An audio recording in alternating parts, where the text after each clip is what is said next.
probably let me know whenever we're ready. Anytime? All right. Well, good afternoon, everybody. We're so glad that you are here with us at the Azusa Pacific University DPT Preview Day. And my name is Dr. Wang. I am the orthopedics professor here. And man, I've been here probably close to or just over 23 years. So I'm one of the long-term faculty here, and this work has been the love of my life, which is why I'm so excited to share with you a little bit about our program. So let me just introduce our program a little bit and tell you a little bit about what this program is like, share with you some insights to why I think our program is very special.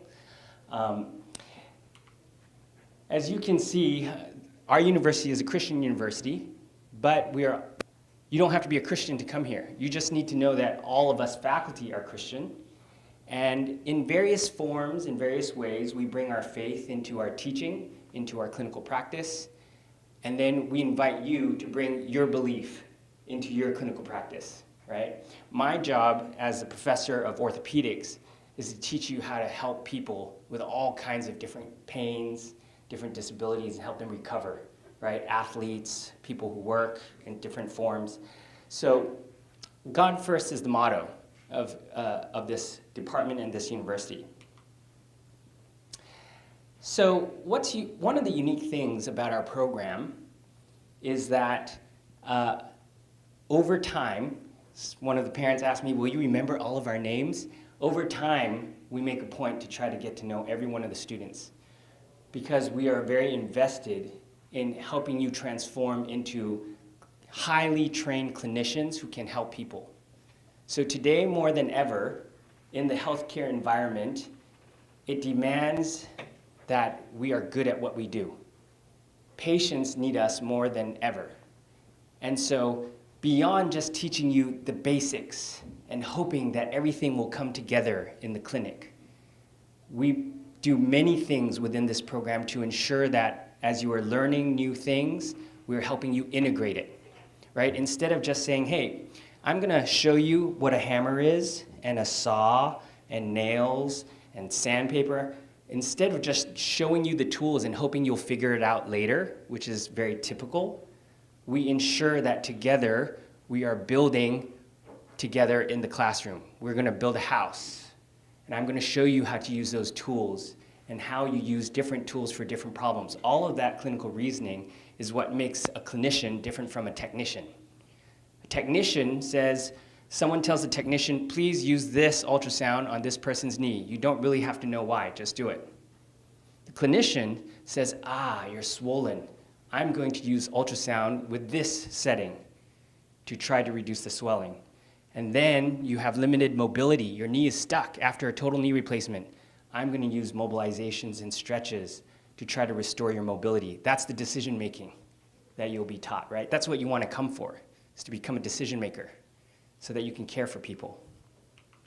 So this is one of my early classes. Many of these are now professors here, actually highly acclaimed professors, very well respected in the field. Our program used to be somewhere between 12, which was my first year teaching, to now about 72 students. And I will share with you as we go on why I think the benefit of us growing to that size and ensuring that we had more than enough faculty to continue to do the job that we do best, which is transforming young, bright students into clinicians. So I'll share a little bit more with you about that. But this is one of my early pictures, lots of fond memories in the early days. So why are you here?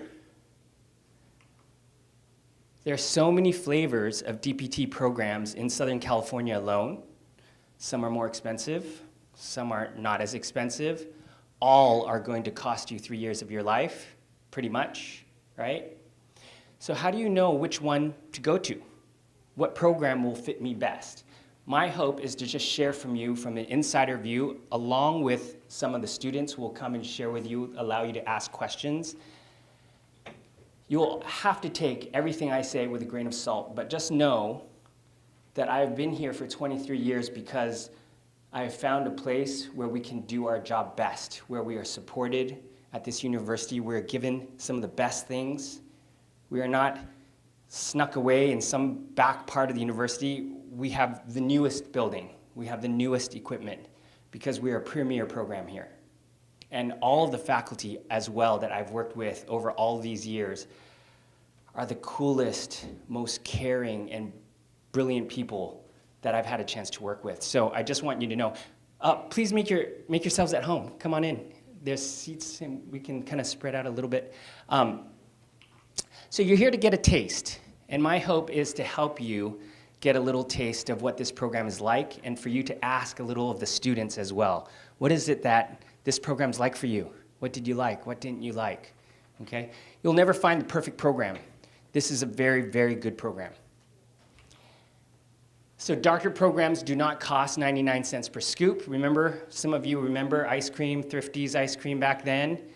Now, everything's expensive. And I hope what we will bring is high value, okay? Where you will complete the program and say, man, I'm so glad I came. It launched me into my next stage of my career. And I'll share with you how we do that as well. So, Azusa is located kind of centrally to a lot of cool places. You know, Disneyland's not that far, Pasadena's not that far. Actually, Mount Baldy is only about an hour away. So you have skiing. It's not the best skiing, Mount Baldy, you know the name. But the beach, I guess what I could say is, as I look at all the students and how they spend time together, because it's a cohort, right? You start together, and you go through 3 years together. You'll develop some lifelong friends. And you will also be connected at some point to some very high-level therapist in the profession. That's unique about any DPT program, really. So our program, you can see, you're on the west campus.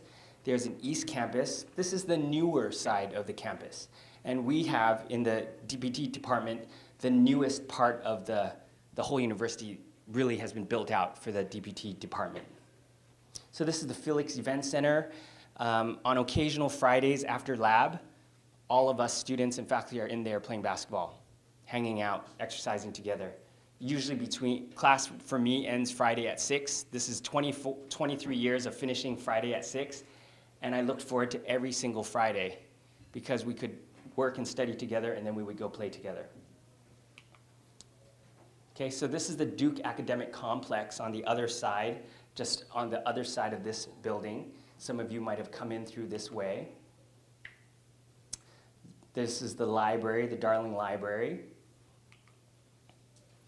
Some of you walked in through this beautiful art gallery. I always love the art gallery because all of the professors in here are all super nerdy.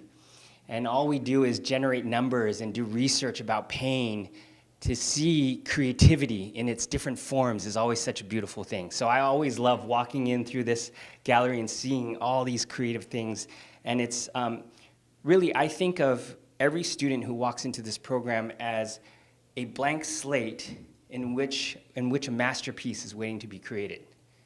Layering on knowledge and then practicing with you until you can listen to a patient, listen to the things that they can't do, and go, I think you need range of motion.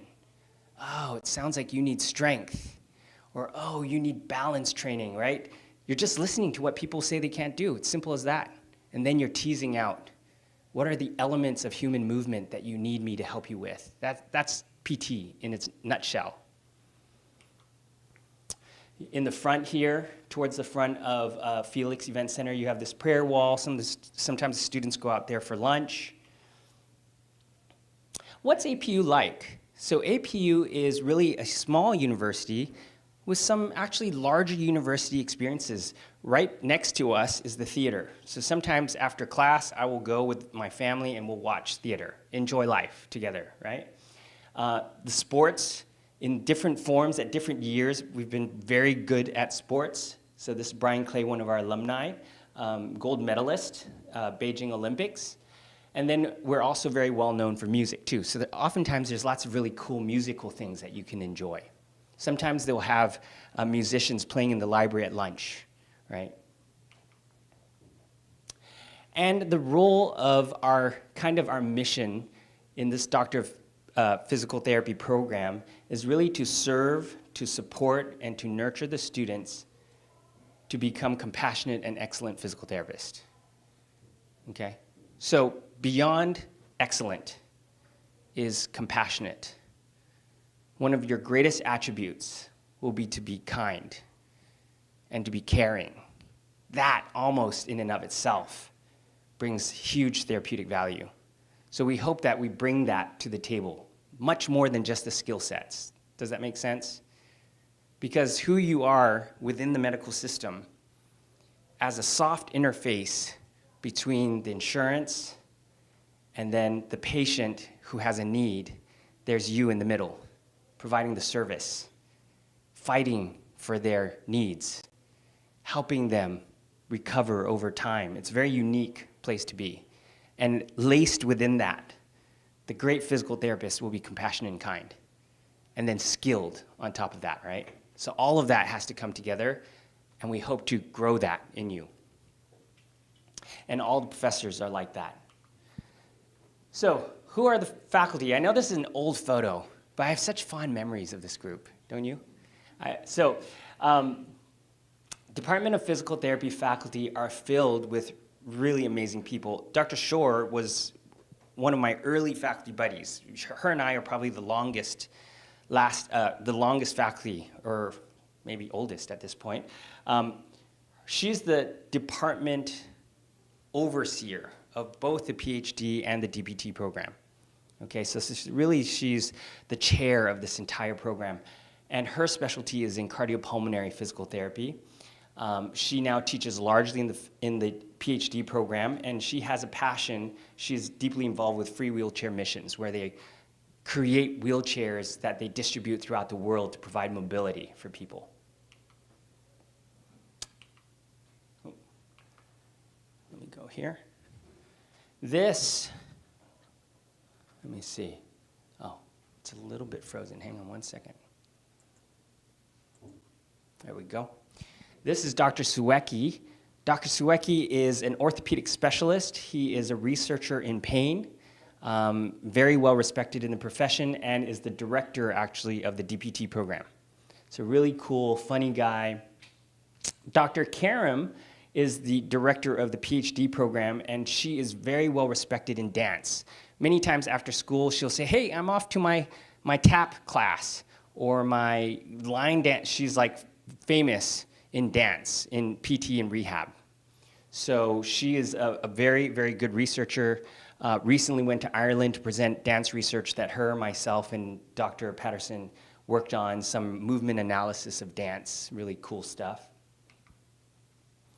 This is Dr. Fernandez. You're going to meet her shortly. She is in charge of finding good clinical sites for you. So we try our best to put you in good places so that you will learn from good people. She was one of my grads from many years ago, almost 20 years ago. She also teaches a little with me in orthopedics. She's a specialist in pelvic floor physical therapy. This is Dr. Matsuda. Dr. Matsuda is kind of also helping with getting you good clinicals. She helps a bit with some of the classes where it's related to use of adaptive equipment, walkers, transfers, things like that. So she is a specialist in acute care. This is one of our newest faculty, very highly trained, both in fellowship and residency level. And he is one of my wingmen in ortho, and just an amazing guy. I think he's currently just finishing up his pharmacology class right now. But yep, young professor who was very much deeply involved in a lot of the medical missions when he was here at APU. Dr. Cole is in charge of our pediatric physical therapy. We built an app with her actually it's almost 5 years ago now. We built an app because when you're learning about babies and children and how they develop, it's hard to read about that. So we brought in a baby for the first month, every month of the first year of his life, and filmed him changing. It's like a documentary. And then we turned it into an app so that you could watch how he transitions from unable to hold his head up to sitting up tall by himself and eventually crawling and walking. You can see the same baby developing. How do you learn about development by reading about it when you should watch it and watch it over and over again? So I'll tell you a little bit more about the apps later, but many of the faculty here have been instrumental in building apps that now are being used in many programs in the country. Except this is the source, right? This is where we built it. So we dreamt on how to build it, and then we implement it the way we built it for. This is Dr. Eckelberger. She teaches neuroanatomy. She does some Seminar 1, part of her course load, and so she's involved in a lot of the neuro side of the program. This is Dr. Dan Farwell, previously teaching at USC. He's been my wingman in orthopedics for the last, I think, 5 or 10 years, at least 10 years probably. And he works a lot with Special Olympics. So he's very involved there. He does a lot with the Tournament of Roses. He has a specialty in blood flow restriction. And him, myself, and Anthony, Dr. Barton, treat a lot of the athletes here. This is Dr. Harrison. She is in charge of your neuro track. So she teaches neuro, kind of acute care, because she also works in the hospital. Her area of interest for her PhD is related to mental health, which is very, very important when we think about the whole patient. This is Dr. Patterson. I think he was in the first class I ever taught, and on his graduation day, I said to his parents, this guy is going to be an amazing professor one day, and here he is. We're lucky enough to have had him for, I think, over 10 years now. He teaches a lot of your basic range of motion, MMT, and biomechanics. He runs the biomechanics lab where we're building really cool apps in trying to break down human movement and use wireless sensors to assess muscle activity, assess joint mobility, all of those things we're building as we speak. So the beauty of it is, when you work with good people who are really, really smart, you can create amazing things to impact the world. And that's what we've really collectively done.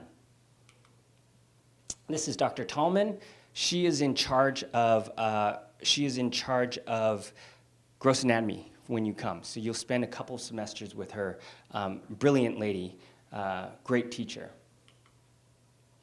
There's me. I will show you a picture in the next slide. This year in San Diego, I was awarded the James A. Gold Excellence in Teaching Orthopedic Physical Therapy Award. This is the highest honor in physical therapy, orthopedic physical therapy education in the United States. So it was very special to be able to have so many of our students, almost the entire faculty was there to really hear me thanking them for being a part of my journey. So it's a great honor to be awarded that. In about 2013, I founded a company called PhysioU, which is, I would say, probably the top learning resource in the world today for physical therapy education. We had been building apps since 2013, but when the pandemic came and everything shut down, we were able to give all of the apps freely to the entire world so that people would have videos to keep teaching. Right? And so a lot of that work is being used across the curriculum here because we know today's learner loves to learn with apps and short videos. You don't want to have to read how to do range of motion of the shoulder. You could just watch it once, learn it. Right? So we've been relentless in building apps and simulations to solve teaching problems that we think should not have to be there. And in fact, we save our students lots of money because many of the textbooks that we've used previously we can just recommend, because many of the things that you used to have to read you can watch. Okay? So this is the group. There were plenty more people, but this is us in San Diego with my award, and it was just so special to share that moment, right? It's a proud moment for our university. It's a great moment of humility for me to be recognized for this, and many of the faculty were there, many of my ex-students, and it was very special. All right, so goals of physical therapy. Most of you know exactly why you're here, but if you don't know, just to be clear, because there's a lot of blood, sweat, and tears that's about to happen when you start your program, right? We are trying to, in physical therapy, restore efficient and pain-free movement.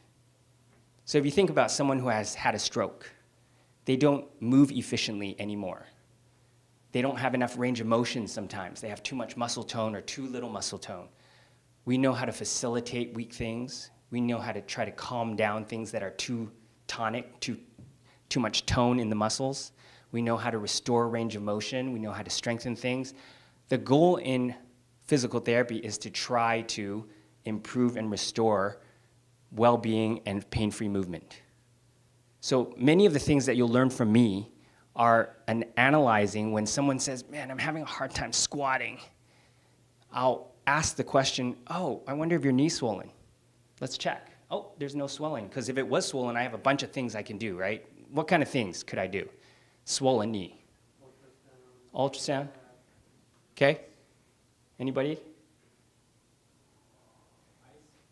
Cool it down. Use interferential. Use stim to try to push the swelling out of there. Ionophoresis. There's lots of different ways, right? But if it's not swollen, then I'll have to ask the question, hey, when you squat, I wonder if it's because you don't have enough range. How do you think I'll assess for range? What do you usually see? Yeah. Pull out a goniometer, measure both knees, flexion and extension, and determine, is it there? Is it all there? And if it's not there, then I know. Next step, mobilizations and stretches. And then the next question, right? Oh, now your range is better. Let's check your strength, because it takes strength to go down and up. So then I'm going to assess strength. Oh, not enough strength. Great, now we're going to work on exercises. And before you know it, you're training them with their new range and their new strength, and you've restored them to pain-free functional movement, efficient pain-free functional movement. That's, from an orthopedics perspective, that could apply to a total knee replacement, an ACL repair. It could apply to just a general patellofemoral pain problem. I mean, the concept, right, is what I'm trying to pass to you, is that's what you're coming here to learn about. So, Christian physical therapy, to serve our hurting world with our God-given skills, to bring a message of hope about Jesus Christ to our patients. We'll share that, about how we do that. And then it'll be up to you on how you want to do that, right? But we'll equip you with the thinking and the skills to do that. How do we do this? Prayer, diagnosis and management of movement dysfunction. We will teach you to look at what normal movement looks like, right? This is normal movement, pain-free and efficient. This is not pain-free and efficient, and it makes me think that something's wrong with my right knee, right? And then you go through your thinking. What is it that's not there? How do I fix that? Okay? So, and we want to enhance physical and functional abilities. From a requirement standpoint, as you guys are in your application process, some of you are already interviewing, know that we are a pretty much 3-year entry-level DPT program. Many of you have already applied through PT-CAS. The minimum GPA is 3.0 for science and for your overall. I would say that if you have these minimum requirements, we are not currently using the GREs. There's some discussion at a higher level and in the research about whether GREs is very representative for all people as a way to mark whether you should get in it or not to a DPT program. So we've chosen to, one, use the basic scale of GPAs, and to also try our best to get you in for interviews so we can hear your story. Because who you are and the journey you've been on is important on how it shapes you on who you will become as a clinician, right? I do think the 100 hours of clinical experience is important. You want to know, do I want to meet new people every day? Do I want to hear their knee problem and their back problem every day of my career? If you're skilled and you have something useful to offer, it will be a pleasure. If you do not know what you're doing, but you have a degree and you have to act like you know what you're doing, it is a very difficult job. It's hard to act every day, every 30 minutes. New game, new act. So my passion and my promise to you is when you come to this program, if you know that this is what you want to do, we will teach you to be good at that. You can be good. You can have a great career. It is no fun to have to act like you know what you're doing, okay? And then the prerequisites, of course, you can see some of the prerequisites below. Many of you already know those things. Many of these questions, sometimes if you have questions, does this course count? I have one more course left. Do I take this or take that? You can direct a lot of those questions to a now, okay, that you guys have connected with. Let me pause here just for a second. Any questions about this?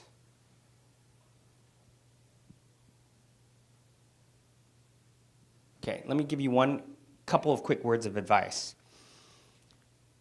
We value knowing from you when you apply why you want to come to this program specifically, okay? Because most programs in the country have lots of applicants because it's just an extra button, right? I want to go here, here, here, and here, and then PTCast sends an invitation, application to all of us. So we want to know why APU? What makes you want to be here? And why physical therapy? What do you want to do? What's your vision for how you're going to contribute to the world? Think about that in the larger picture, okay? It helps us to get a sense of whether you know what you're getting into and how do we stratify between people who are like, well, it's convenient and you're right by my house. Those are valuable too, but we want you to be deeply invested into this experience because we're going to deeply invest into you, okay? How your application gets to us. So, PTCast will send your application when it's complete to the Grad Center, and the Grad Center is going to do its first auto screen, which is, did they meet all the minimum GPA requirements? Do they have all the basics classes that they need? From there, the Graduate Center will pass on your application to Anel, to our team in the department, and then she will start figuring out how to schedule interviews for people. Okay, so that's why sometimes it feels like it takes so long. When you're done with the interview, then it takes about a month because most of the applicants that have been interviewed today, we will discuss them in faculty meeting, okay, before they are admitted, and then you'll hear back. So we have a faculty meeting every couple of weeks, so it just kind of depends on when it falls, the interviews, on when the faculty can meet and discuss. So we do, what we have found, and over 23 years, I have found is that when you interview students and get to know them, you end up with a class full of really amazing people that you get to spend time with, right? So that is why we spend so much time in the interview process, because it's not just about GPAs, okay? So from a physical therapy research perspective, you'll see that we do a lot of different types of basic science research. This is probably some of Dr. Patterson working on analyzing jumping and landing. We did a study with, again, Dr. Patterson, where we're looking at dancers doing these key dance movements, and we're doing visual analysis of the dance movement, and we're comparing it to the gold standard of these biomechanical movement analysis softwares, and we're trying to see how good are our eyes compared to how good are the markers, right? So lots of interesting different types of study, pain studies. So you, as a student, will not have to do a full-blown research study because you're being trained to be clinicians. You'll be taught to consume research and discriminate between good and bad research. For those of you who are interested in research, you'll be able to jump in and join projects that you might want to be a part of. But it's not this really heavy, burdensome experience, which in previous years it was. So we tried to refine the DPT experience so that you'll be great consumers of research that will guide your decision-making. And then when you come, if you have this thing that you want to do research, there's lots of great professors that you'll join and present together at conferences. So we have this brand new space. This is what we call stadium. Down there, later when you see, we call that fish bowl because there's this, we can see everybody in there, but they can't get out. They're just stuck in class, So you can see that we have the biomechanics lab, which is a really cool lab. I was there just last week as a subject for an experiment for Dr. Patterson. And then you'll see later as the students give you a little bit of a tour how these spaces are optimized for you to hear and see. So we have TVs that come out of all the ceilings, TVs on the walls. Because this type of program is very motor skill heavy, right? You're gonna learn tons of motor skills. You're a PT because you like to do things. Well, those are really hard to learn if you can't see. And they're even harder to learn if you don't have great video references. Well, we filmed almost all of PT school, and then we put them into an app. So it follows you from the first day of class to well into your career, right? Because it's a philosophy of teaching. You'll learn more about that. So this brand new space is a great place for students to gather and have community, to study together, to work together. This is my lab. Upstairs and downstairs, we have labs like this. They'll never look as good as this ever again. Once class starts, it's chaos, but right, that's part of the beauty of what we do. There's a lot of community and a lot of hanging out, telling bad jokes, usually from me. And there's a lot of energy that goes into transforming your own mind, okay? Dr. Cole teaching about her PEDS class, cardiopulmonary lectures. This is probably one of the exercise classes. They're practicing something. This is one of my classes where you're learning to manipulate the thoracic spine.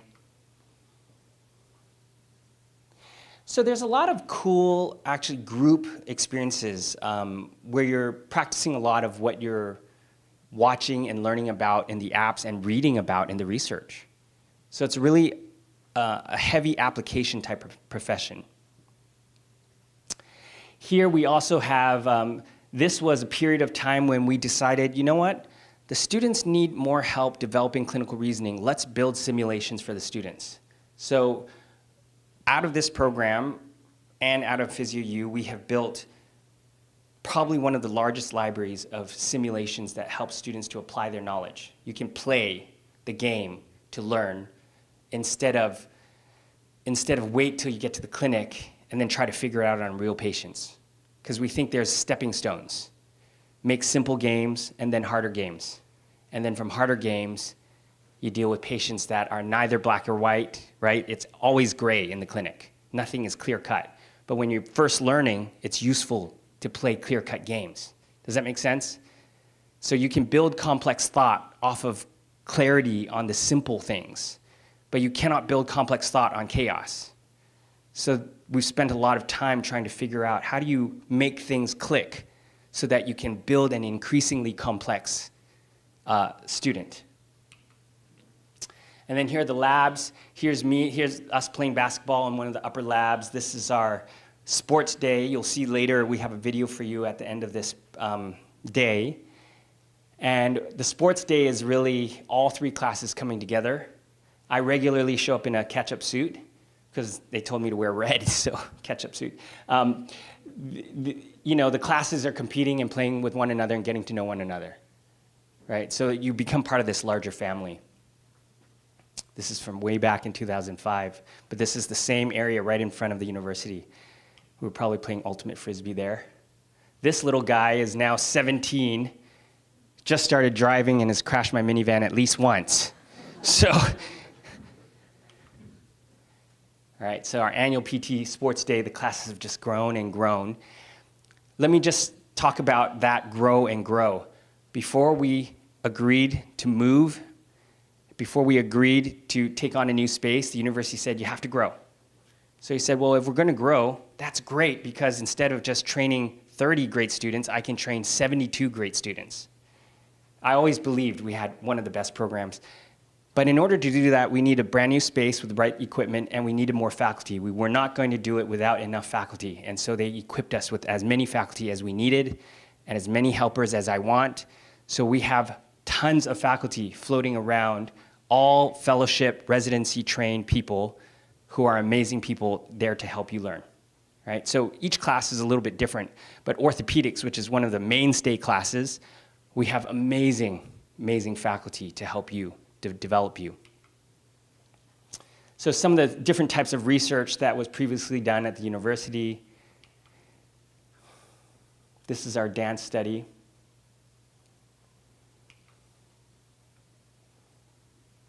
You can see here in these dance movements, Dr. Karam is filming it.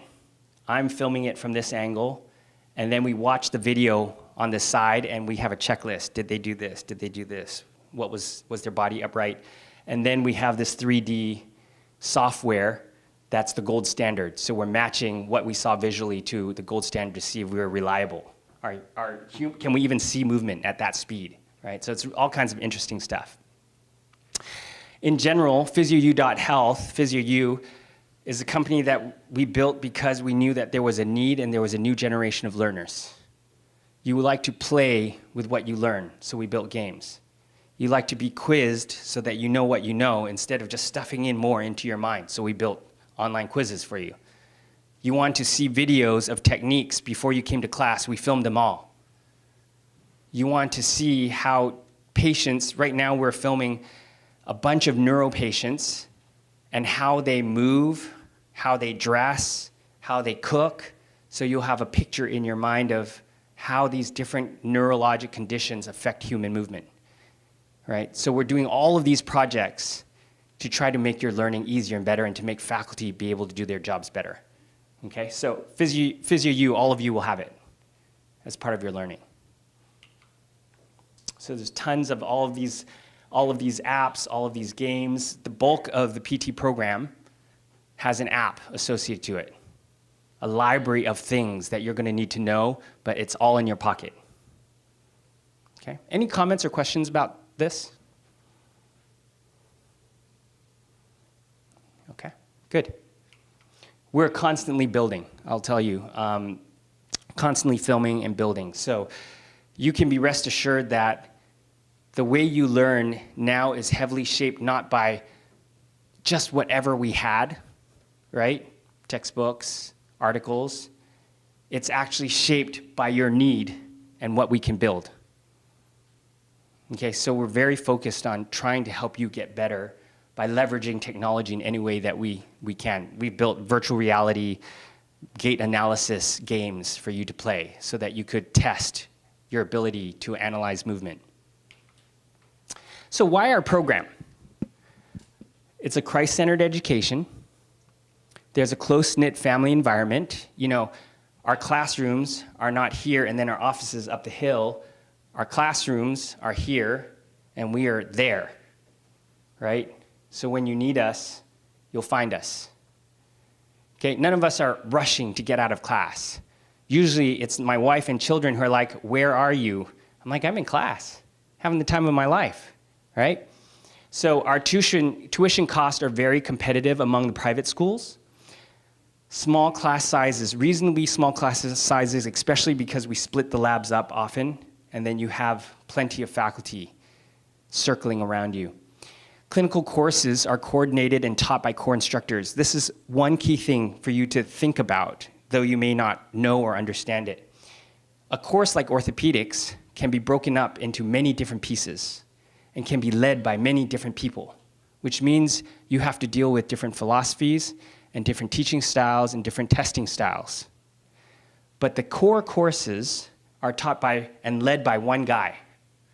So that guy creates the theme and the style and creates consistency across the entire 2 semesters. You don't have to relearn every time you start with someone new.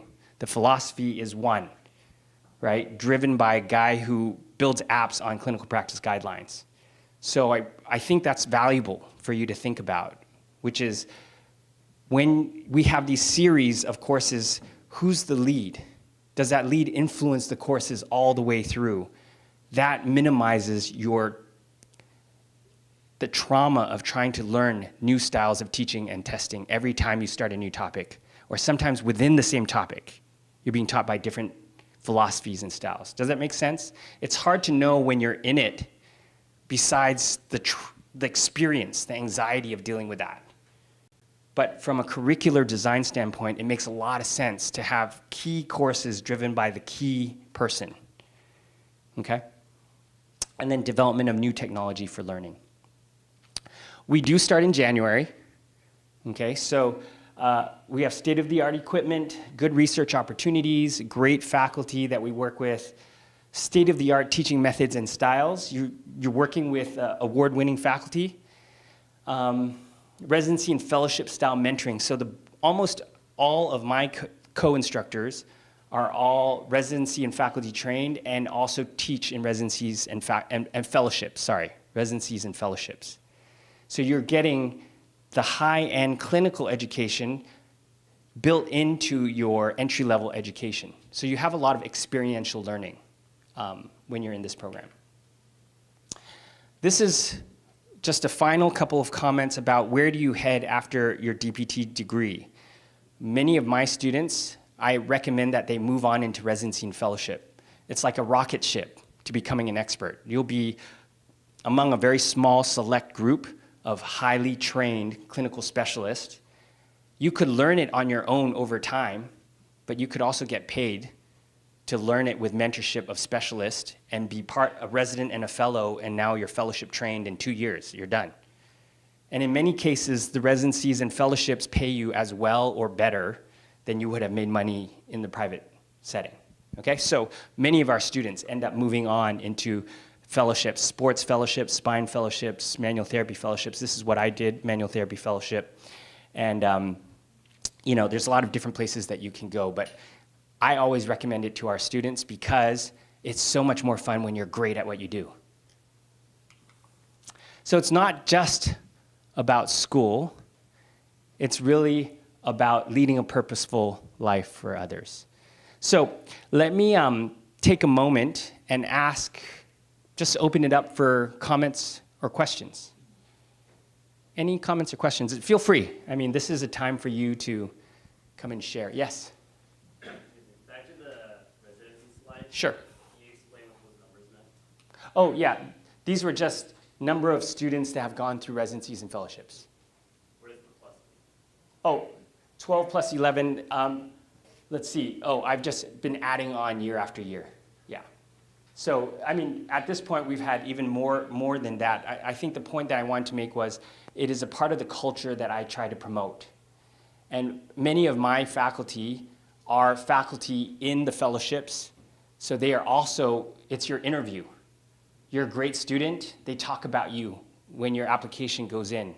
Because these residencies and fellowships, there aren't that many, but in Southern California, there's quite a few. It's competitive. So I want to give my students a competitive edge by bringing in all these faculty members from these residencies and fellowships, so they're working with you on a daily basis. So when your name comes across the table, they're like, oh, I worked with this kid. He's amazing. She's amazing, right? So that's part of my secret plan to try to make it as easy as possible for you to reach the highest level of PT the quickest way. Makes sense. Other comments? Questions? Yes? So you guys, or you were saying like you guys use new technology Mm-hmm. to help in further learning. Mm-hmm. What type of technology are you guys using that's different from like the regular traditional PT clinic? Yeah. So the question is, what kind of new technologies or are you using in the program to facilitate teaching and learning? So I would say that probably 50 or 60% of the faculty have been a part of us building some of these apps because we saw that faculty always wish for things while they're teaching. In the early days, all we did was we searched YouTube for everything and we hoped that it would be there next year. And then we would also hope that you would be able to find the resources that we were showing on the screen. Instead, we realized that YouTube was not the best way. I mean, this is DPT education. So we went into a studio and we filmed everything that you needed and tried to organize it in meaningful collections. Some of these apps are far beyond just a library of videos. Many of them actually create links to different classes. For example, examination, treatment, therapeutic exercises, modalities, and physical agents. All of those are often disconnected in the student's mind, but they're all linked in the apps. That you cannot, it's very difficult to do without apps. So that's some of the types of technology. And one more thing I was going to add is the idea of simulations is one of the hottest topics in physical therapy, in rehab education, because we know that there's a gap between what we teach you and how you learn to apply it. So we are forging ahead and building things before anyone really knows exactly what it means to build simulations for entry-level education. So I think some of the things that you see and that you will use here are partly experimental, right? But they're also the cutting edge. You got a lot of really smart people thinking about how to solve some really hard problems, which is every program never has enough time to teach the things that they're supposed to teach. So then we end up hoping that a lot of it comes together later. That is not a reality because the clinic life is so fast and so busy that students need to be able to be trained in what I consider a safe harbor. Like, I'm going to teach you how to build a boat. But instead of dumping you into the ocean with your new boat, I'm going to sail around with you, and we're going to sail through all kinds of little simulated environments so that you're good at sailing. So that when you go out into the clinic, you're like, I know how to handle heavy waves, thunderstorms, when the wind's not blowing the right way. All of that has to be built into your education so that you will be ready, prepared to help people. Yeah. Comment. Would they, once they graduate, would they have access to those apps? Yes, actually, when they come here for this program, it is for them for free. Later, when they are making their own money, they can support it. It's very, very cheap. It's less than a macchiato venti thing a month. So that's not the issue. And when they come here, we built it for the students, so the students get it all for free here. So if we have like this if we have ideas of our own, that's something we could always present. Yeah, absolutely, yeah. I mean, many of my students have eventually come on board helping us build new things. And we're always experimenting and trying new things. So yeah, this is part of that experience too, in a way. Yeah, good question, yes. Are there any scholarship opportunities for students? Yes, are there any scholarship opportunities for students? There is a form of a scholarship. They're called graduate student kind of assistantship. And that means that there's a select group, usually you apply for it, and part of your tuition is covered when you help as a GSA. Basically, you help as a student leader in certain courses, in various different functions, meaning you might help us in lab, you might help organize certain things during lab activities. So there are things like that. I would not say they're widespread. I mean, there's a small selection of students who apply and do get that, and they help us on the teaching side. Okay? Yes? John, and then. Will the cohort be led by like a president and a vice president? Each class does have leadership within that class, yeah. And so they become kind of the person that we contact when we need to get messages out to the larger group, or they become the voice for the student pack coming back to the faculty so we can adjust our way, along the semester. Good. Yes? I was going to ask. No, go ahead. How much does it cover on geriatrics? Like, I know you cover a lot of biomechanics, but. Yeah. Geriatric content is built in different sections throughout because it's not really a topic as much as a mindset about how someone changes across the lifespan. For example, in the orthopedic setting, when we talk about hip and knee arthritis, that is most commonly in an older population. That population begins to have visual problems, begins to have neurobalance problems. So we begin to talk about it from a much more widespread perspective. And so geriatrics is kind of spread throughout the curriculum in different places. Yeah. Did you have a comment? Yeah. I was going to ask, how long have y'all been using the app for? Well, Anthony, probably, Dr. Barton, way back when, not that, yeah. We built a, Like, have y'all seen like a cohort graduate through using like the app? yeah. I mean, we've been using the app for over 10 years. Okay, and then since using the app, have you seen an increase in like the number of students that go on to pass? Oh, yeah, so the question is, how long have the students been using the apps and how has it impacted pass rates? There are many variables that play into pass rates, but I could tell you that our switch into using lots of digital tools has not impacted our students' ability to pass the boards at very high levels. I will also say that board pass rates vary. So our students inevitably eventually pass boards. So there are different stats, right? Eventual pass, all of our students eventually pass. First time pass rate, we are very close to national and California average, almost always above, sometimes slightly below, and then I would just say that our switch to technology has not impacted board scores. Our students pass with very high rates. So that is it's a good question, because as we slowly step back from using some of the traditional resources, people are wondering, wait, you mean you're not using these textbooks anymore? No, because our students learn better with this other thing.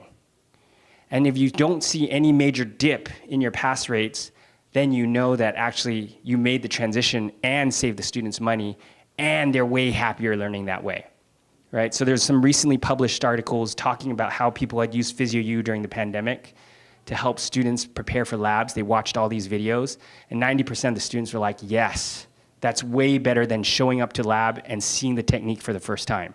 I'd much rather come prepared, right? This kind of technology facilitates that shift towards how students want to learn and learn better. Okay, good. Yes, last question. In what situations do the cohorts kind of intertwine? Is it only in class settings or in social settings, or how is that? Yeah, so the question is, in what type of situations do the three classes intertwine? I would say largely in sports day initially.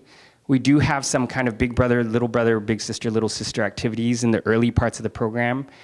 But then once your cohorts start heading off into your class-specific timeframes, there's less overlap, because either some people are in clinic, everybody's in class when you're in class, right? So a lot of your interactions will happen after class. But because we try to facilitate that, like, senior and junior relationships early in the program, we hope that carries throughout the program. When you need help, you have people that you could go to. Okay. All right. Hey, I will see you a little bit later. I'm going to introduce Dr. Fernandez, who's going to speak to you briefly, and then I believe the students are going to come over and take you around the department so you can, and Grad Center is coming as well. So let me introduce Dr. Fernandez.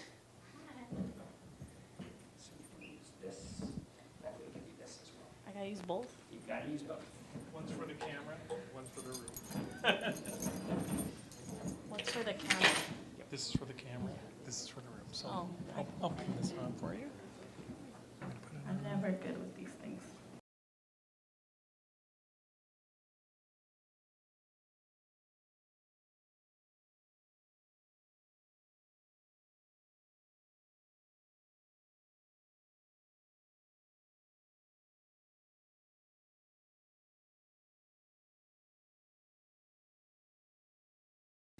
Hi, everyone. I'm Dr. Fernandez, like Dr. Wong said. I'm the Director of Clinical Education here at APU and also Assistant Professor.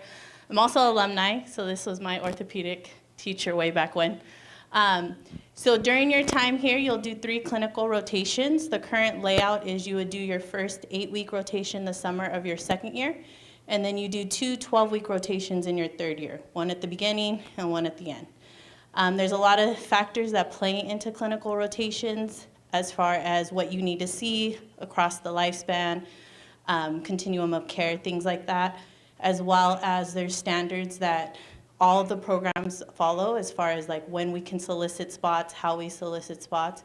We're contracted with over 300 facilities, so any major hospital in Southern California we're most likely contracted with, and we're contracted with sites out of state.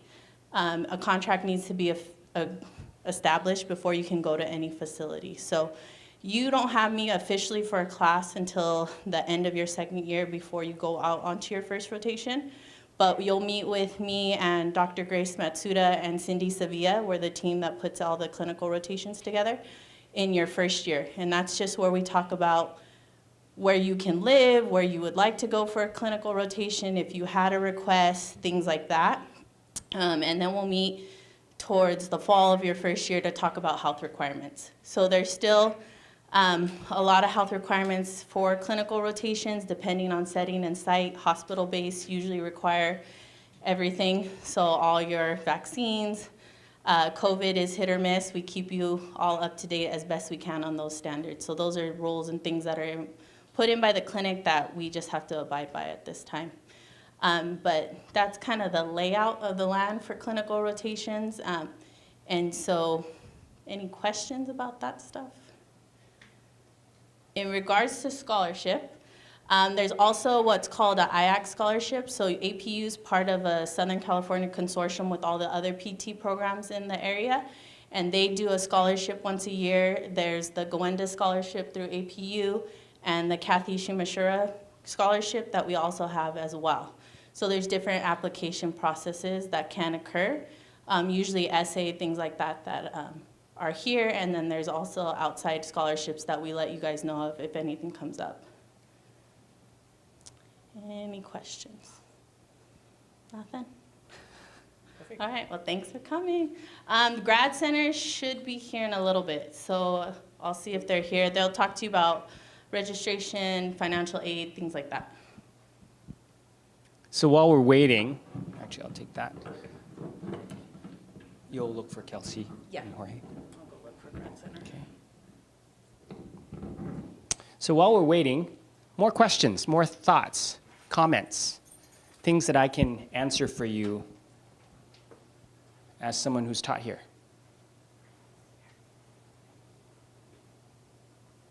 Yes, Lucas.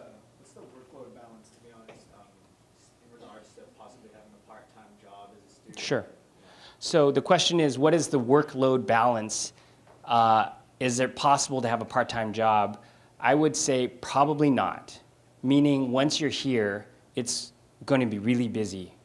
And a lot of your energy should be focused on your own transformation, right? So every professor believes that their topic is the most important topic. That's just how it is, which means all of us are pushing. And I think of this process that you're going through as something that requires you not to just sit there and take it in as much as you can. It really requires you to process it, apply it, rethink it through, think of it with your peers in group study. There's a lot of time that it takes to be transformed. And so it's very difficult to be like always on the edge. I gotta rush to my job. Okay, now I gotta study for this exam. When everything is always timed that tight, it doesn't give you the space to really dive in and really try to process this information. Over the years, what we've noticed, and what our team does at the end of every lab, actually, is we talk about, hey, how did that lab go? Is there anything in there that we can trim so that the students can be better at the basic skill sets, really good at the basic skill sets? It's very easy for us to dump new things in. Every time there's some new stuff, we want to dump it in. But then we realize that the students are always right on the edge of having too much to handle.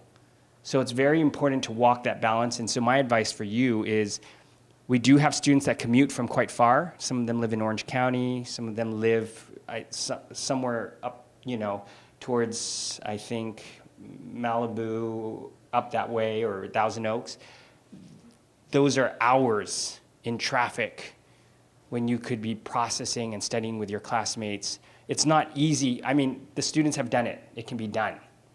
But that is also hours where you could have been jogging, exercising, sleeping more, and studying hard, right? So part of my advice as well is that don't wait until things get desperate and you're like, I better move. When you make the commitment, it's gonna cost time and money. So go all in, right? And just be focused and know that these 3 years, you're going all in because you want to be good, because someone's mom, someone's dad, someone's brother or sister is going to be there waiting for you, hoping that you know what you're doing. They'll never really know. That's the hard part, whether you're good or bad, right? They'll know 3 weeks later when they're not changing. They'll know. But by then, their insurance has already run out, and what are they going to do? That's how important it is to be good. You know what I mean? That's the burden that each of us as faculty members carry, is because either we were at that point, at some point in our early careers, or we've seen family who has not been treated by someone who knows what they're doing, and that's time. And in rehab, time actually is tied to prognosis.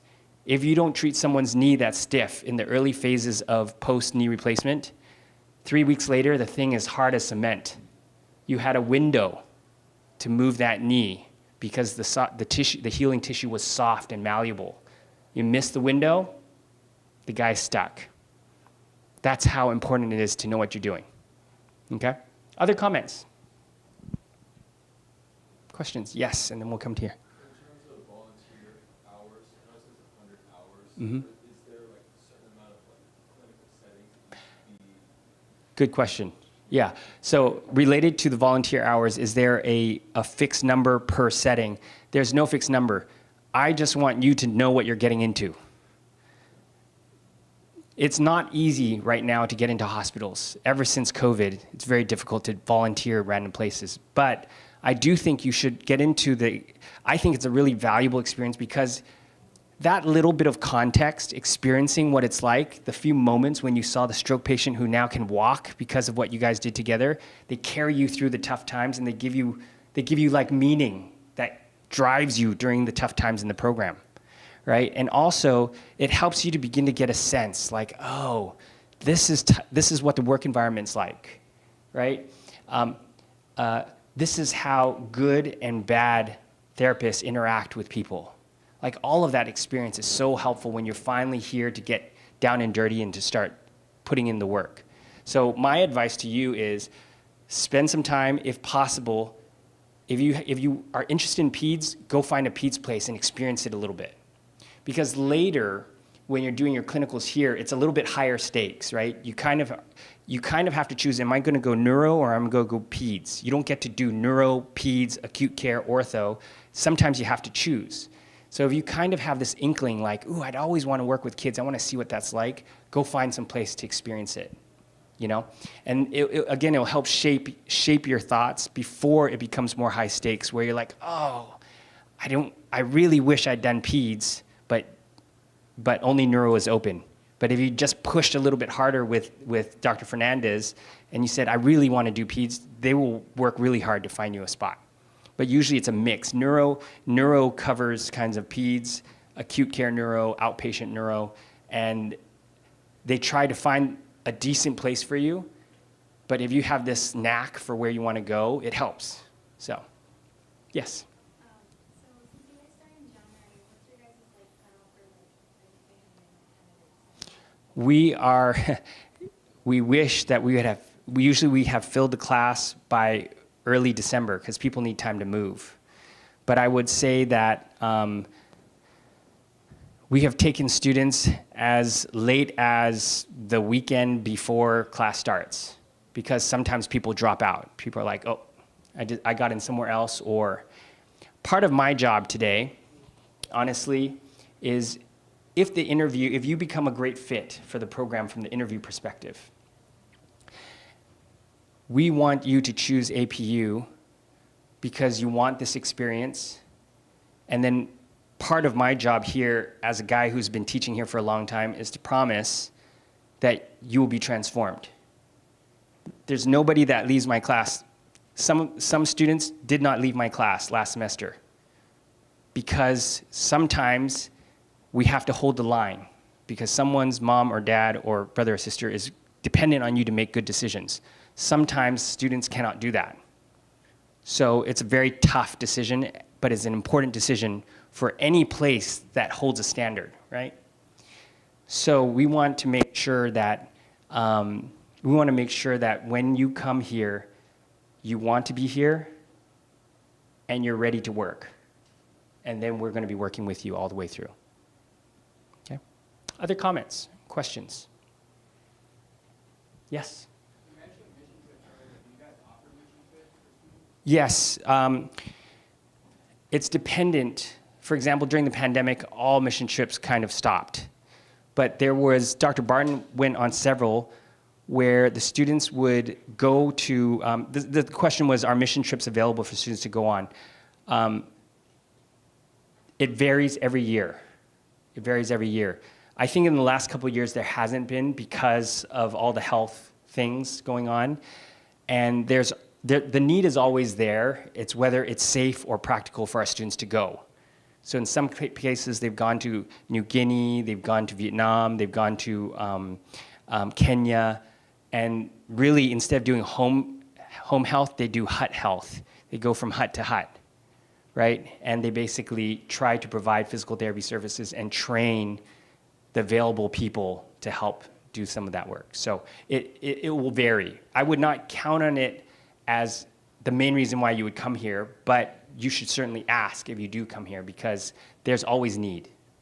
Yeah, good. Hi, guys. Kelsey and Jorge. All right, Kelsey and Jorge, welcome. Come on over. Do you need to plug anything in? Yep, I can help you with that. I brought an adapter this time. Okay. Yeah. Yeah, go ahead and plug it in. Okay.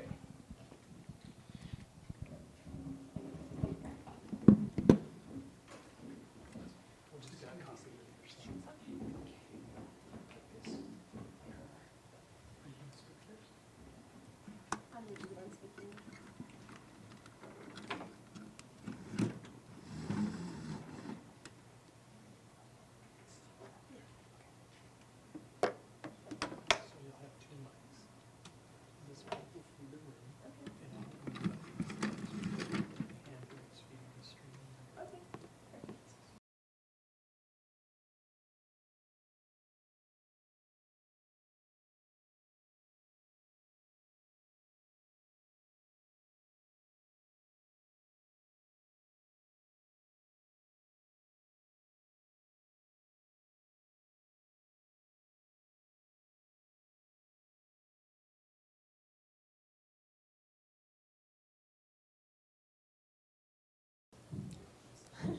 Hi, everyone. How are we doing? Good. Glad to hear it. My name is Kelsey. I'm one of the admissions representatives here that works with students that are applying to the DPT program. This is my colleague, Jorge. He also works with students that are working the application process. Who here has already applied? I'm just curious. Awesome. Then you've probably received an email from one of us. So to put a face to a name, if you do decide to apply, you will be receiving an email from one of us. So that's something for you to look forward to. We're here just to talk a little bit more about the admissions requirements. And if you have any questions about that, we'd be more than happy to help out.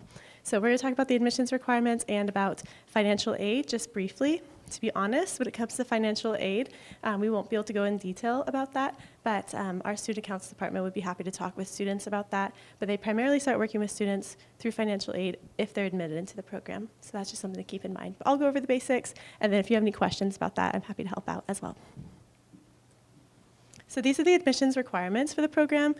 This program requires a bachelor's degree, the prerequisite courses, a minimum of a 3.0 GPA, science GPA of a 3.0, and about 100 hours of clinical experience.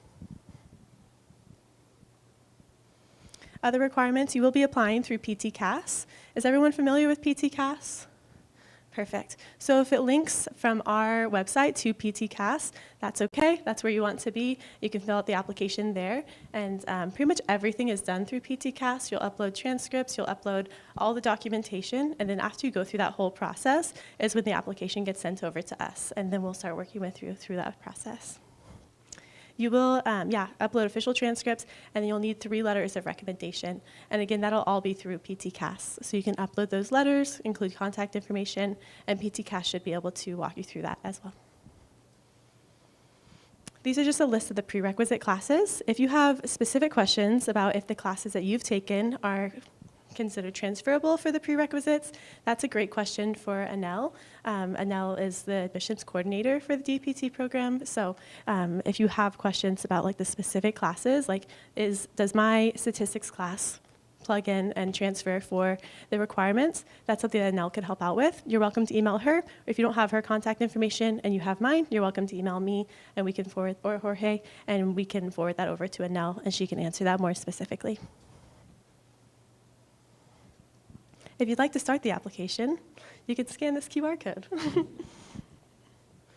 Just looking for phones. This is my contact information, Jorge's contact information. We can get that to you as well, and then Anel's contact information is here as well. So if you have any questions for us, you're more than welcome to reach out, and we'd be happy to help out.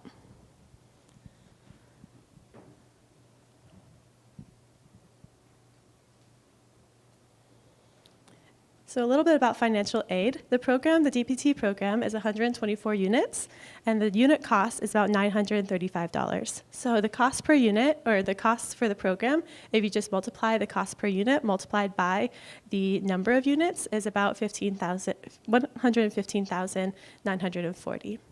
So again, that's before financial aid. So that's just the sticker price of the cost of the program, and that's the total cost for the 3 years. One thing that's great about a doctoral program is that unit cost is locked in for the whole time that you're in the program. So depending on when you start, whatever the unit cost is, if you finish within a certain amount of time of starting your degree, that unit cost will stay the same. If you're familiar with tuition in undergraduate programs, sometimes it changes each year. It normally goes up each year, and that's not the case for doctoral programs here. So that's a benefit for you.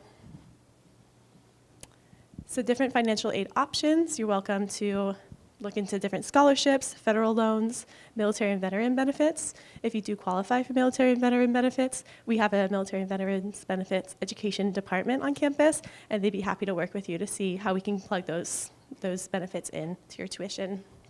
And then, depending on where you work, if there's any company reimbursement that you can receive from the company that you work for, that's something we can work with as well. And again, that will all be done through the Student Services Center if a student is admitted into the program. You can scan these QR codes if you'd like to look into different scholarships and external grants. This QR code is going to link you to the page on APU's website that has different scholarships, and then the second QR code is something that's updated by our Student Accounts Department, and they update that regularly with different scholarships that they think would be beneficial for students. So both links would be really helpful.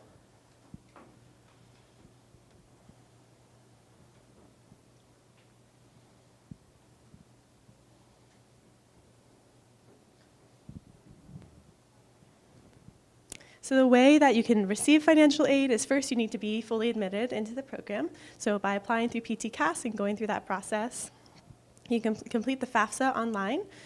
Since everyone here, I'm assuming, has a bachelor's degree already or are working on it, it's the same FAFSA that you've already completed for your undergraduate degrees. It's the same FAFSA that you'll apply for, and then you'll include our school code, which is here on the screen. And that's how we'll receive that information and be able to contact you with what financial aid you're eligible for. Once it's submitted, it does take several days for APU to receive that, so it has to go through the government and then it gets sent to us. And then after a student has been admitted, it takes a couple of weeks for our department to process that and to come up with the financial aid that students are eligible for, and then we'll be able to communicate that information to you. So if you do have any questions about financial aid, you're welcome to reach out to the SSC, Student Services Center, and their contact information is here as well. Again, if you do qualify for military and veteran benefits, these are the different bills that we work with. So the GI Bill, vocational rehab. We are a yellow ribbon school, and for tuition assistance, you can talk with your student accounts specialist, and they should be able to give you more information about that. The student account specialist is the person that you'll be in contact with through the Student Services Center. Thank you. Is there any questions that we can help out with?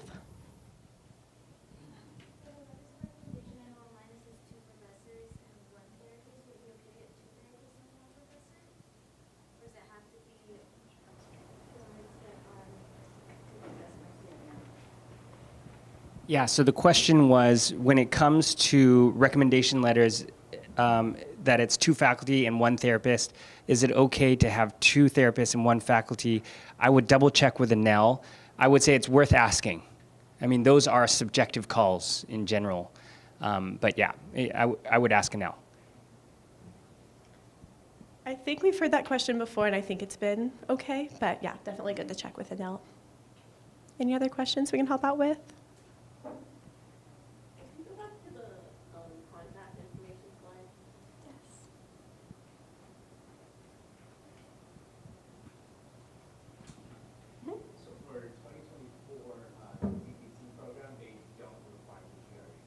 Correct, yeah, so GRE is no longer a requirement for this program.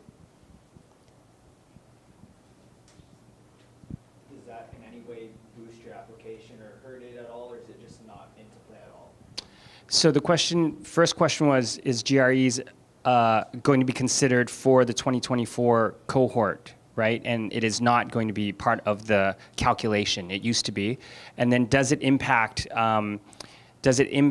admissions, or is that the question? In general, I would say in general, it works better for everybody because GREs, as I recall, was not easy, for one. And I'm not sure if, as we've been trying to track, is GREs predictive of success? Is it predictive of failure? Because we don't want people coming in and then not being able to make it through, right? Then there's a big debt burden. And we also want to be able to find people who can get in and can do the work so that they can be transformed to help people. And we have not found necessarily that the GREs predicts that. And so it removes that burden on the student side, and it generally streamlines and possibly enlarges the group from a diversity standpoint as well for people incoming.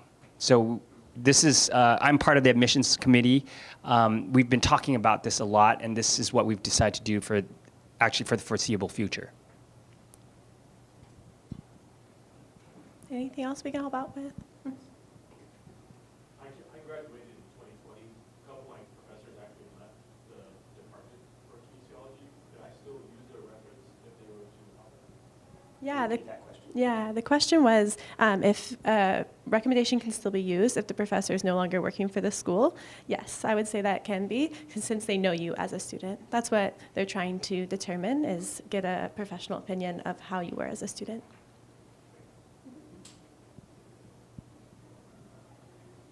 Yes. I had a question regarding the lab requirements for classes. Would that be something I could ask now, or would that be something to direct to Anel? So the question is about lab requirements for classes. That is usually a very complicated and case-by-case question.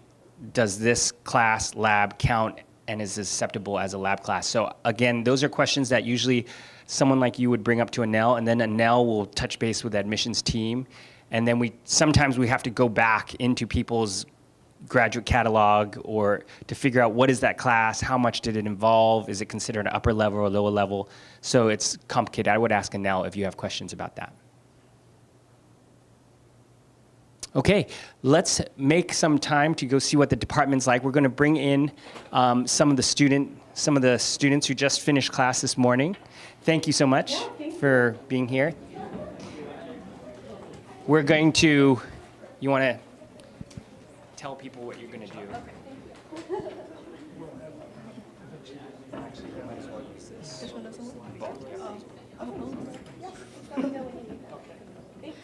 Okay, hey guys. So we're going to be doing the department tour right now. So on your name tag, there's going to be a number labeled on there. So then you're going to follow one of these people based on their group number. You guys are going to gather together. You want to call out And then it's, yes. So for group 1, can I have everyone stand up?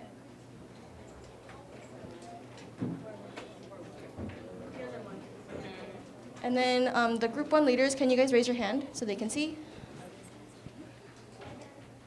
And you guys are going to follow them out the door. So they're going to lead you onto the tour around the department and the school.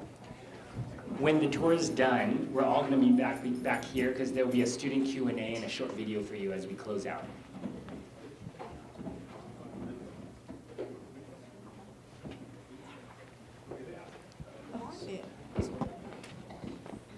And then can we have group 2 stand up?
Yeah, this is your time to Yeah. just ask us as students Don't be shy. anything. Anything works.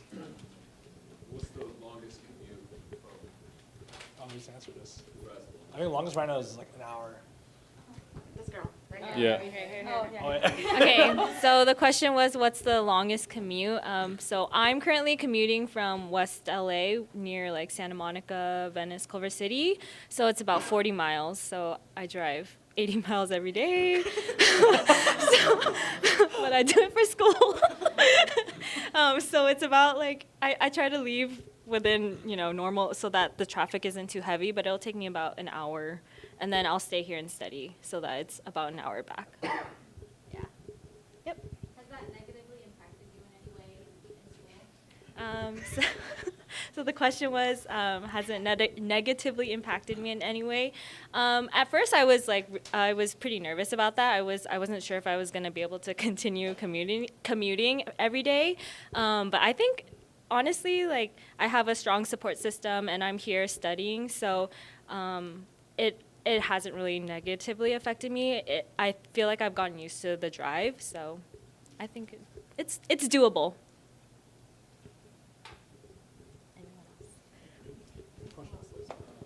What was the biggest adjustment from undergrad to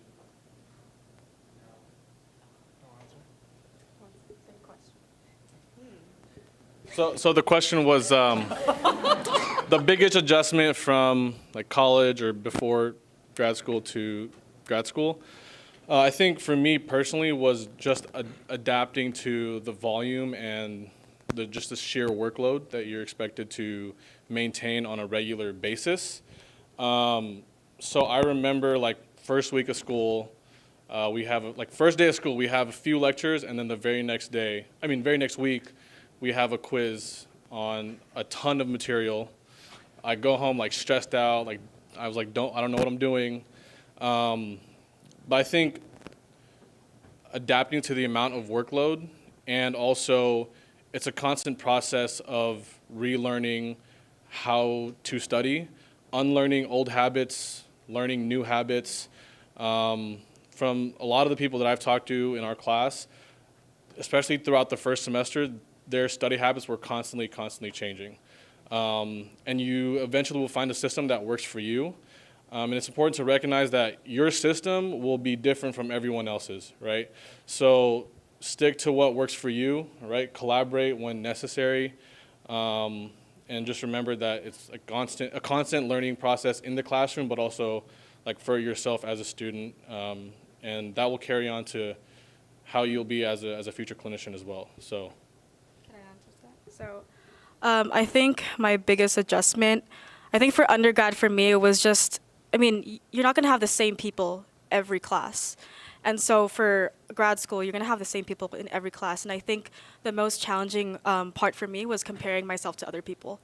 And I think that in itself was pretty challenging. Like, of course, the material is going to be hard, but seeing other people, seeing where they're at in, let's say, their studying habits, and let's say, like, I'm behind, it's very just like, it gives me like a lot of insecurities, like, oh, I'm not smart enough, or I'm comparing myself to like other people and saying like, oh, they're not as like, I'm like more, or they're more smarter than me, things like that. But I feel like once you recognize that and understanding that, we're all in the same boat in the end, we're all going to be physical therapists in the end, if, keep that positive mindset. So, and understanding that we're all here as a cohort together and not here individually too.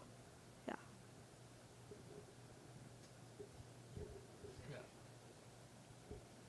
What's your favorite part about the program, and what do you feel is something the program could improve upon?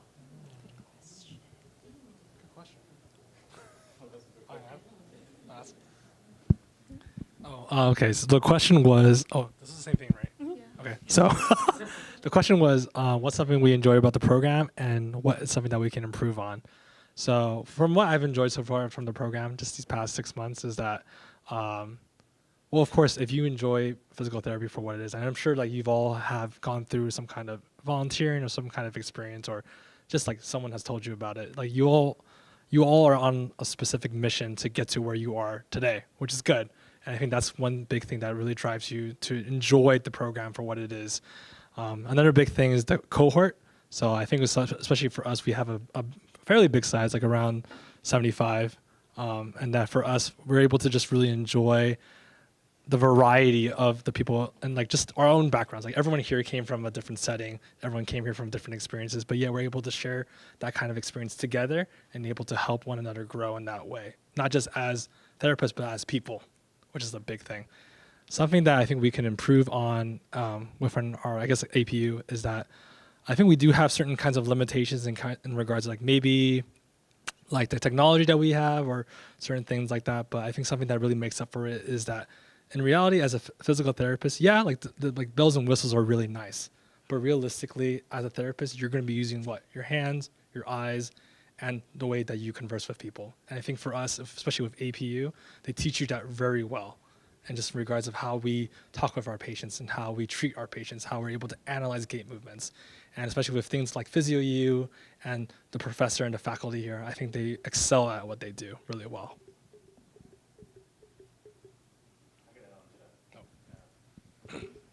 So for me, one of the best parts about this school was just they're really good at developing you as a clinician. So your clinical reasoning is going to be really challenged.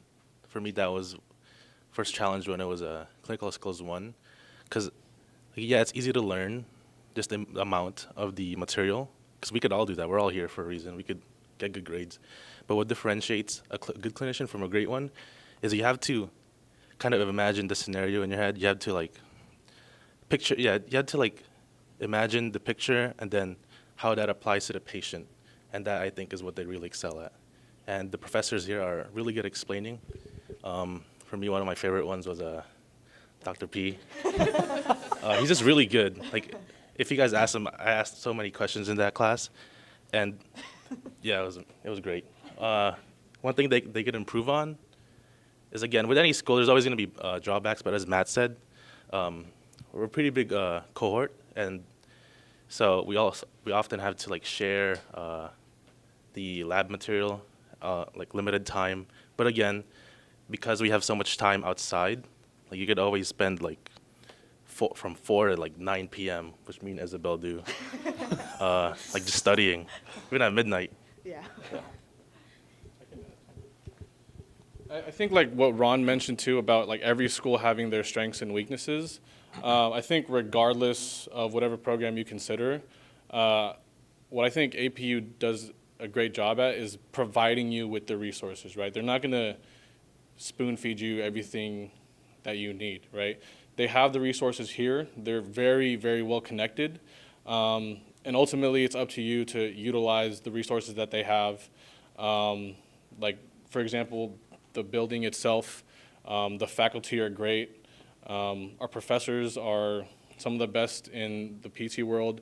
Our adjuncts are practicing physical therapists with a ton of experience. A lot of them are alumni who come back to APU to teach. And they're across the board, from orthopedics. Right now in general medicine, we have oncology PTs, inpatient PTs. So the resources are there across the board, right? And what you see as strengths and weaknesses individually, either way, everything is covered. And if the answers aren't there for you, people will be there to point you in the right direction. So.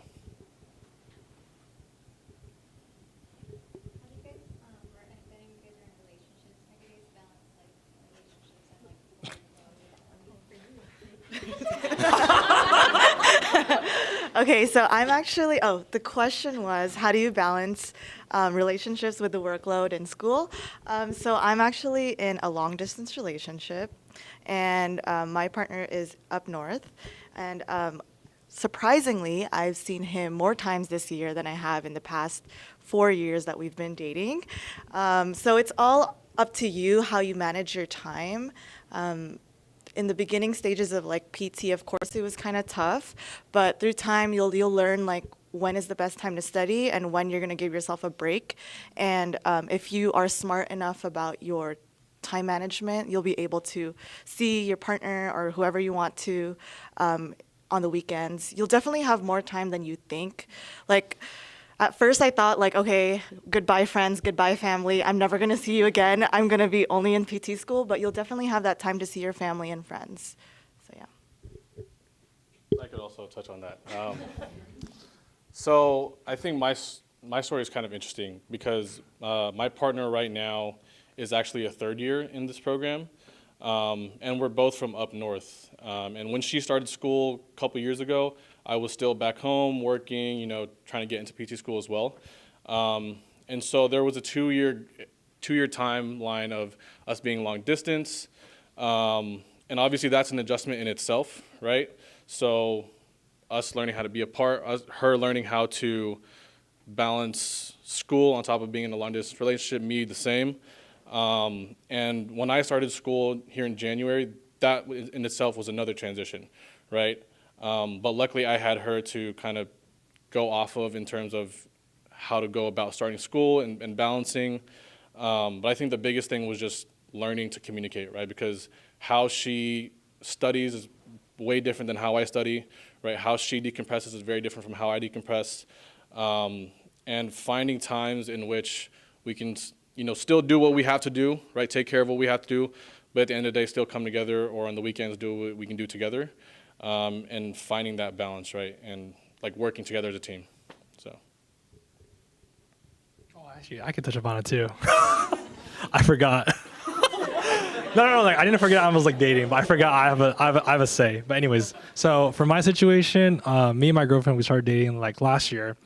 So she's in Western right now for med school, and I'm here for PT school. So definitely, like that's a challenge itself, dating, medicine. But I would say that the biggest thing is like what like Nate said, like communication. But at the same time, it is establishing boundaries. It's understanding where your guys' trust is built upon. And I think another really big thing that has helped me in my relationship is, what do you guys see for each other? Do you see a future with them? And if not, then this is like relationship advice. But like, why are you with them? Right? It's true, right? Like, because it's like this. I'll be honest. If you're a PT student, you're not gonna have time for like your friends or family. Like, not as much anymore. And if you barely have time for a relationship, why even be in it? But if you really see a future with that person, they see a future with you, then just stick it out. It's 3 years. 3 years is not that bad, right? And just like, think about it. You're gonna be making money. Hopefully they make money, and you're gonna be like double income. That'd be great. So the biggest thing in the end is like communication, boundaries, trust, and understanding your guys' viewpoint of how you guys see the future together. Biggest help. Are you guys able to speak to the interview process? Is it like a sit down with staff, faculty, students, or is it like group, MMI? I did mine online though. Question first. Okay. The question was, how's like the interview process to getting into APU? And so for me, I was out of state for undergrad, so I did my interview online through Zoom. So it was me and another girl, and then we were with one faculty. The other girl was another applicant? Yes, another applicant. So it was like a partner interview. And honestly, I would say like in terms of partner interviews goes, the way that APU does it is like really well structured, so there's no awkward breaks or like cutting people off. They make sure like, so one person goes first, and then the next time the other person would go first, and both people answer the same question. So it's a good way to see how you interact with the other applicant without actually like stepping on each other's toes during it. I could speak on that too. For me, I was invited here with another applicant as well, so it was both of us at the same time. And yeah, it didn't feel like a competition at all. For me, I was there for like an hour, and I was just talking to them. It was just like a conversation with the faculty. I know for some, I don't know about you guys, like 20, 30 minutes. It's quick. Yeah, but for me, I just felt like staying, just talking to them. We were just talking. I was talking with Dr. Farwell and I think Dr. E, neuro teacher. Yeah, it didn't feel like a competition. I think that's what they're really good at, because you're both trying to get in. So, And don't make it into a competition. It's better that like you're kind of interacting with the other person. Mine was also in person. I also interviewed actually with one of our classmates. We both made it. But so the structure was, it was a professor and then an adjunct professor. So yeah, they were just alternating asking questions, and then we would take turns answering as well. But I also didn't feel like it was a competition. I was very nervous. That was my first time doing a interview with another person, and so I wasn't sure what to expect. But I think that they handled it very well and how they interviewed us. Okay, also, don't lie. Like, I think the other person that I interviewed with got caught in the lie, and then it kind of like hurt her answer. So don't lie, just like tell the truth. They're completely fine with whatever answer, just tell the truth. Yeah, that's it. Yeah, just like everyone else, it was 2 faculty and then myself and another applicant. Again, a very casual conversation. They set the tone from the beginning. One thing I really appreciated about my interview was that they asked me and the other applicant specific questions about things that were on our application. So that just showed me that they took the time to actually read through my application. And the question that they asked me was about something that was actually very important to me, and I spent a lot of time doing before coming to PT school. And that was just another thing that just showed they actually care about, who you are as an individual, who you are outside of, these walls of PT. And overall, just got a good impression over the interview process. Yeah, so for me, it's pretty much the same thing as like what we all had experience. But another person, I was in person in one of the classrooms here, and like they said, like it's not a competition. You don't know, I don't even know what to say, but sorry, you don't know like if that other person's gonna be going in or not. It's just everything is just it's just a conversation basically. But yeah, sorry. If I could just input, like it is 2 people, 2 applicants and 2 faculty members. So what I'd recommend is, don't get me wrong, make sure that you do prep for these types of interviews. But another thing is like you get to hear another person's perspective and you get to go yourself. You have a little bit of preparation time, so try to use that for your advantage. And yes, they do want to hear like a part of who you are, and part of this interview process is not to intimidate you as much, but to know that we're talking about this as a group.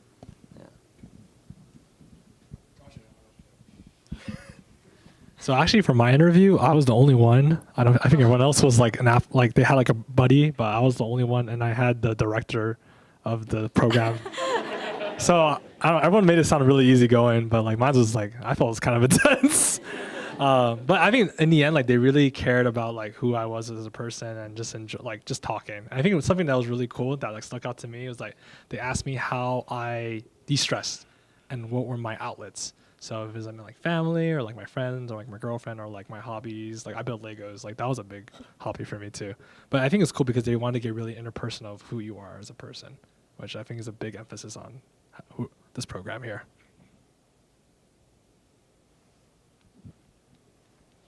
It's the same. I don't have much input that's different. I would just say that the faculty is very genuine. So when they actually ask you a question, they really want to get to know you. So I would just think of it as a conversation and then just enjoy it, because I feel like that's when you really can connect with them too.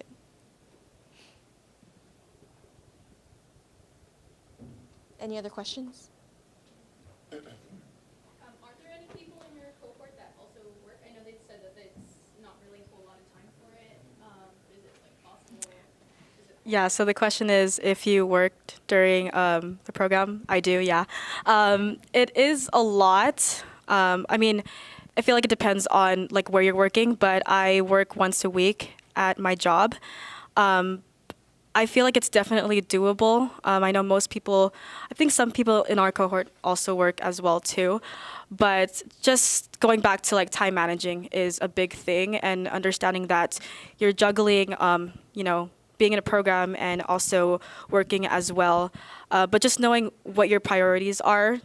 You are in this program for a reason, for your actual career, and so you want to prioritize this as much as possible. And understanding that there's also like communication between you and whoever you're working with, and them understanding that you're in this busy program as well too. But it's definitely doable. Like I said, just communicating with whoever you're working with. Yeah.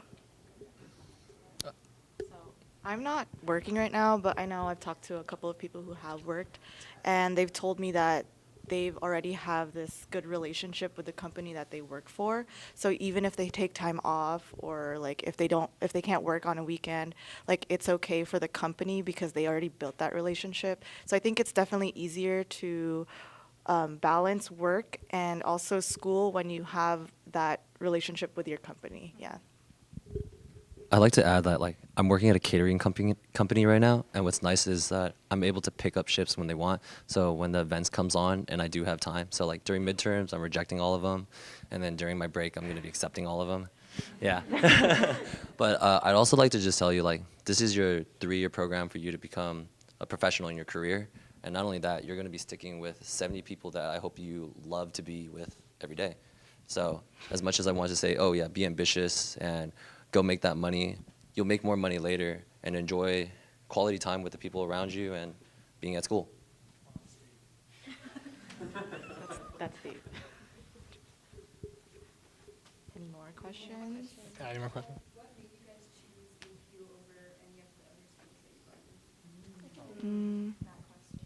APU does like an interview process where some just do an application. So I feel like APU really cares about their students since they want to meet you first.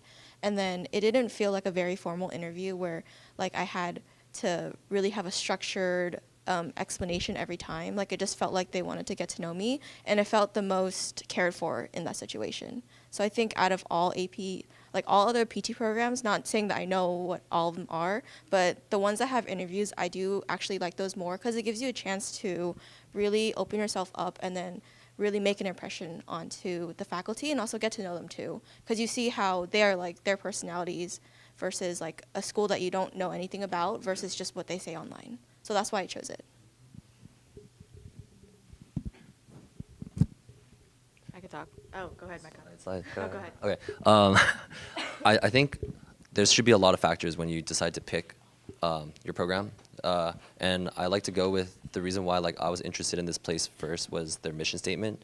But not only that, like the community was really good for me, and the foundation of like who our professors are. And we have a teacher, you're Dr. Wong, the physio you, where you feel like you can establish yourself well in the educational system that they're going to provide. So I definitely think that when you pick, it's not just like, oh, like whatever accepts me, what is the highest ranking.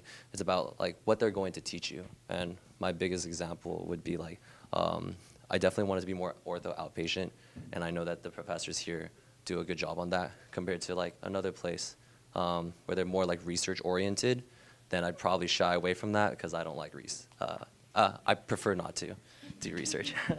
That's not to say that research sucks here. Yeah. I could add to that.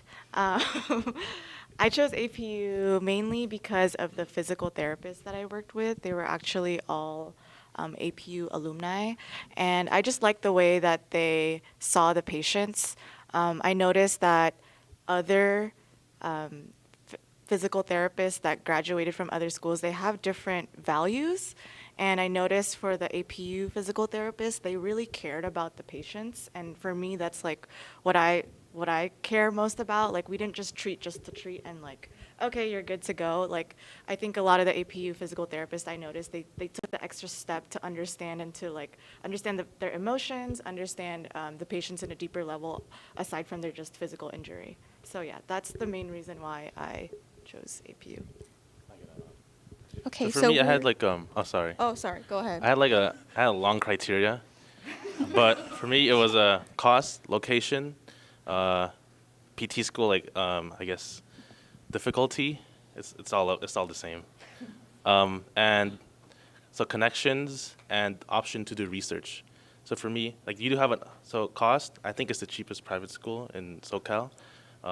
The other one that I chose was a Chapman, but it's way more expensive, and living there was more expensive too. Was my location. I live in Long Beach. I lived in Long Beach, and I wanted to be close enough, but far away from my family to the. Wait, let me explain. Close enough to where I could go back if I'm ever stressed out, but far enough away to develop my own personality and just be by myself. Option to do research, because that's something that I want to do. It's not, I don't think, it's not mandatory to do research here, but you do have a lot of options to work with the professors here, the faculty. And I forgot my last criteria. But basically, it's a good school. Connections too. They have a lot of good connections to Kaiser, and I don't know any other ones. Casa Colina. But aside from that, it's at a good location in terms of hospitals and other facilities where you could just make a lot of connections. And I think that's really important, especially since the healthcare industry is really small. So why wouldn't you want to be near the hub? All right, so we're going to wrap up really quick. So does anyone have any last questions? Any burning questions? Yes.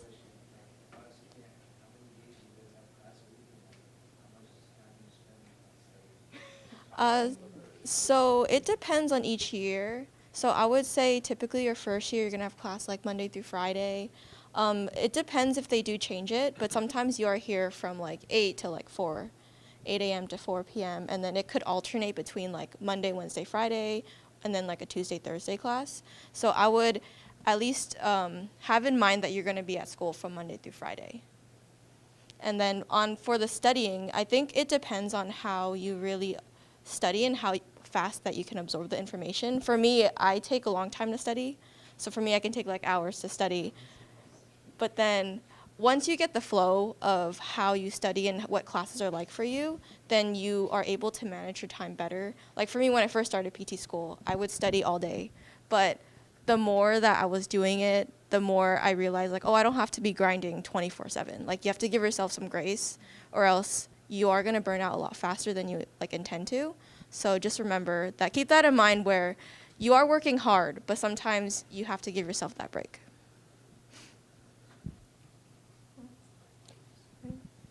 Does anyone? Is it possible to get like dropped from like the program due to grades, or like I know it's possible, but like Yeah. grades, or what, have you seen it happen before? Oh, yeah. Yes, it happens. So just be very careful, because yeah, it does happen with every cohort, where it's just like just different situations, like, maybe just family, maybe it's personal.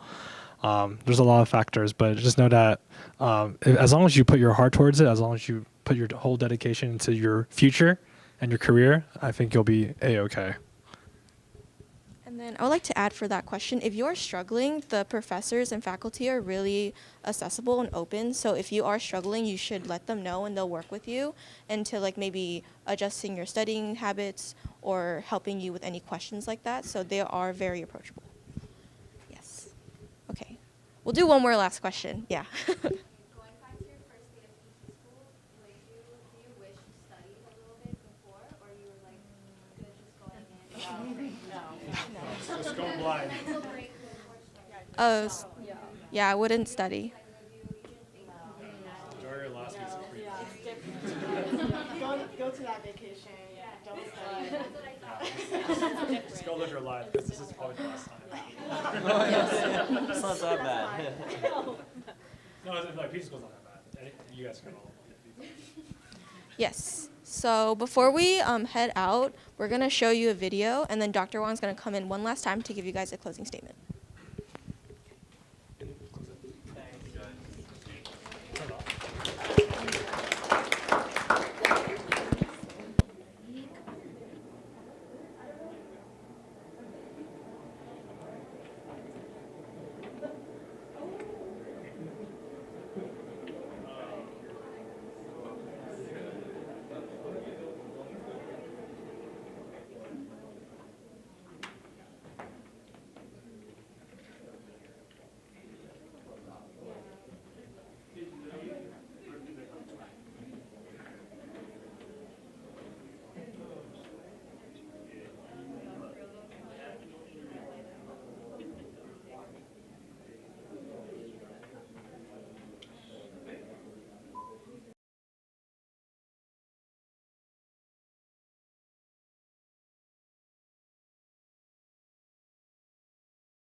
I hope you guys had a great experience talking to the students, hearing a little bit about our program from me, and I hope that it helps you make a good choice.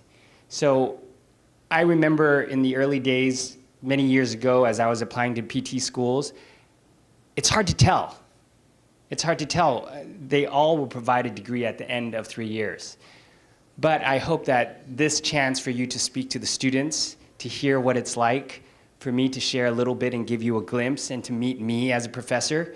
Many of the professors, actually there's very different professors across the spectrum, but you'll spend a lot of time with me.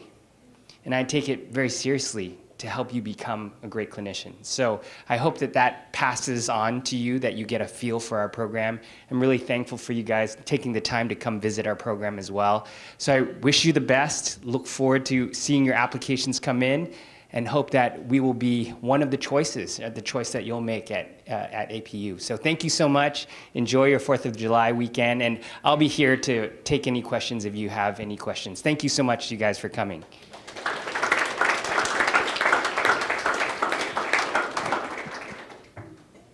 All right, yep, this concludes the preview day, so drive safe, enjoy your weekend with family,